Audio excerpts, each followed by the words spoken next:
I'll share like patterns in my life where love bombing was such an issue, coming from a background of like a lot of neglect and a lot of mixed messages around sexuality. And I've talked about like essay, things like that, right? Where love bombing was so intoxicating to me. Like the obsessions I would go into were intense, really intense. And something when I started doing inner conversations, and I really discovered Tantra, where Tantra in general was a very romantic language, how everything was discussed. It was just erotic. And I'm talking about Tantra, not so much the sex stuff. I'm talking more about like the philosophy, because even that's just a very euphoric, blissful conversations between lovers. It's sublime. I absolutely love it. So it validated a lot of my core self, which is I've always been a romantic. I've always been someone who, if there is a reason for being, it's love in all different forms to me. And to explore that love in the appropriate ways with the appropriate, like, whatever that is to you, right? But when I found this merging of Tantra, of these like romantic conversations with my own inner conversations, and I realized I could love bomb myself, oh my gosh. And then I could do it without fear. I think that was the biggest thing, because at least for me looking back, I would watch younger videos of myself where I literally at one point was singing a song that was like, I love myself. And in the video, you could see how annoyed the caregivers were and the siblings were. Everyone was annoyed by it. And I was like annoying because I was a child and looking desperately for attention. So I don't even want to say annoying, but yes, there was a desperation in my voice, of course. But I'm singing to myself, I love myself. And I remember too, like in different situations with females especially, like I personally am not in contact with any of the female friends I had growing up, because I did find that those relationships were so based in competition and jealousy, and of course tried revising different things. But ultimately, when I was having a really good day, I was feeling good about myself, I'd look myself in the mirror and I'd be like into it. I'd be into myself, be like, yeah, the way I would be made fun of or persecuted, it happened in so many occasions that it took a lot of unpacking to do. But when I allowed myself to love bomb myself from my person, from myself, even though that pain would come up, again, this is how we kind of break free of those chains and those limitations. And then we're no longer hooked into the 3D for a need that we haven't met. I think that was such a massive, and still is a massive component for me, that when I gave myself permission to love bomb myself, whether I'm talking to myself in the mirror or I'm hearing my person or others, you get to do whatever you want in imagination. And then I'm finding things to compliment. I'm finding things to love about myself, to appreciate, to be turned on about myself. It was radical. It's still radical, right? Especially if we're taught to get that validation from other, and it has to look a certain way or be a certain way. All those little things, as we reclaim them and take them back and revise those moments, it's so powerful. Like a way I've revised that is when a female was making fun of me, I've imagined myself being like, no, I love looking at myself. It's okay. I love myself. It's okay. It's okay. It's absolutely okay. Or if a male was trying to diminish me or withhold from me, or even kind of bring me down, right, humble me in some way, I've imagined, my older self going back now, or even currently being like, no, it is safe to love yourself. It's safe to be attracted to yourself. It's safe to know you look amazing. And it is safe to hear that back too. It's all safe. It's all good. And as I was and am, going into those realities, love bombing doesn't have the same pull, because it doesn't have the genuine sincerity that I have for myself that I've had to build up.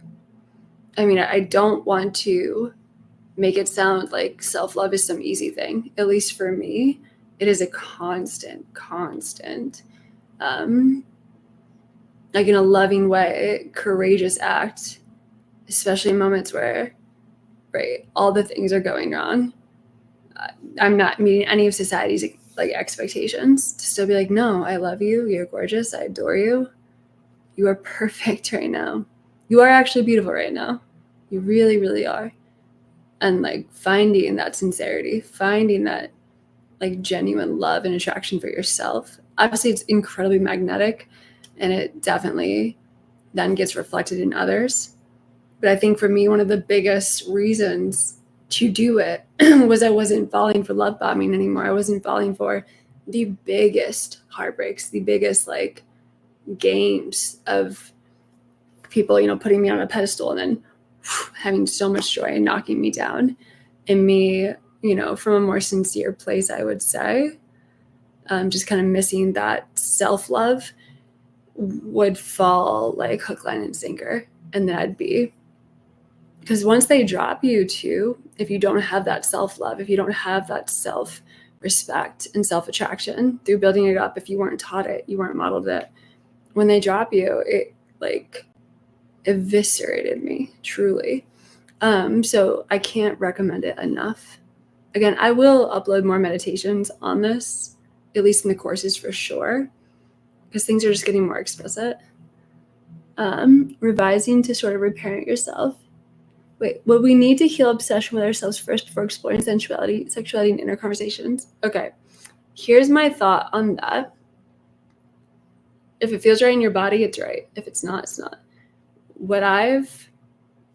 This is where I take a tantric approach, because you're going to hear things like if you hear about limerence and you hear about like when I'll go down like trauma, like therapies or different things like that. Some people like are resonant, some people aren't, right? Everyone's very different. But anytime something is bad or wrong to me, and here's the right way, here's the wrong way, here's the healthy, here's the not healthy, I'm already kind of like, nah. Because at least the tantric perspective that I love, that I've really adapted to, is there's no bad or wrong. You don't say, yes, do this, don't do that. You kind of welcome it all. Like you really, even the worst, you're like, I'm here for it all. It's all perfect. However I do it is the way to do it. I think that's the biggest thing. However I do it is the way to do it. And even if I'm seeking help or looking for guidance, I'm seeking the guidance that is my own, that I'm hearing from another, because they are me pushed out. So always keeping it empowered to you. What I've found with my obsessions, and the way I've described it to my husband, because he was someone that when he came into my life really pointed out my obsessiveness. I'd never seen it as obsession. I just how I thought, how I did. I would ruminate, and it made me really good at some things, right? And then other things it's been years of still obsessing. And when I tried to cut it off or shame myself around it, that didn't work. So I had to do more of the tantric approach. And again, this was like, I was doing it anyway. And then I was listening to a tantric book, and then I was like, oh yeah, right. I knew that. But for me, it was obsessive inner conversations on certain topics, because I couldn't sleep anyway. It was like there. When I started finally hearing what I needed to hear from myself, from my person, and it would fluctuate from others, from the room I'm in, from my cat, whatever, it doesn't matter. Once I would finally kind of get to a place where, again, it was back in my body, it was back in my solar plexus,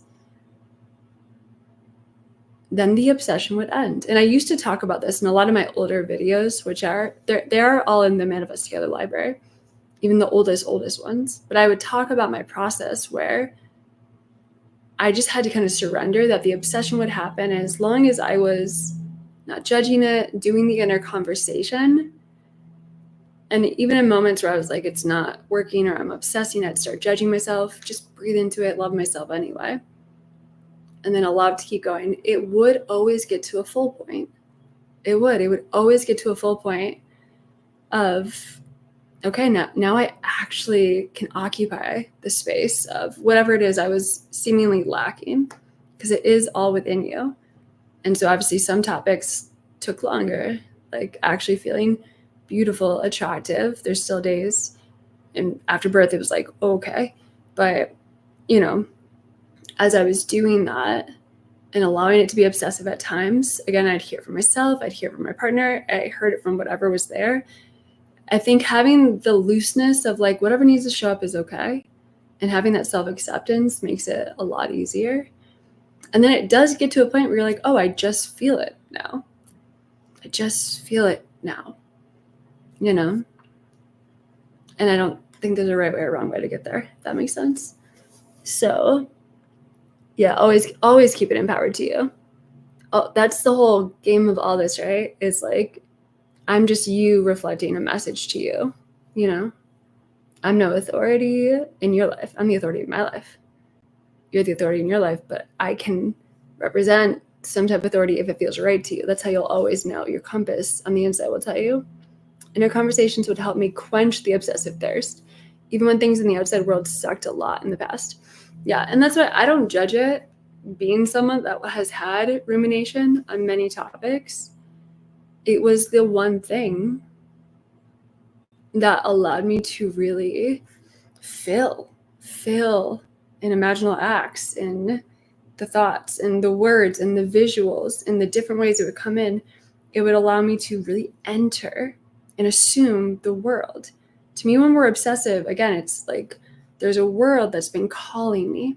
And maybe in my case, where there's been so much neglect or so much opposition to that core need, there's this is another tantra thing. It's called like chit. There's a natural intelligence to the mind being obsessive. To me, as long as I'm pointing it into direction of resolution, of filling it on the inside, then I know it's already filled, and I'm just like, I'm assuming form of the filled reality where my obsession is filled. Let me know if that makes sense. And the more tantric approach too is like you said, quench the thirst. Is like, yeah, if you're thirsty, it's because you need water. If you're thirsty for like, if they're, people obviously use that term thirsty, and that means that desire is done. Like the empowered stance on all your thirst is like, that means it's done. So I'm going to go into my imagination. I'm going to give it to myself. And if I'm really thirsty, it must be a very strong, ready for me here and now reality that I'm absolutely going to give myself. I'm not going to shame myself. I'm not going to judge myself.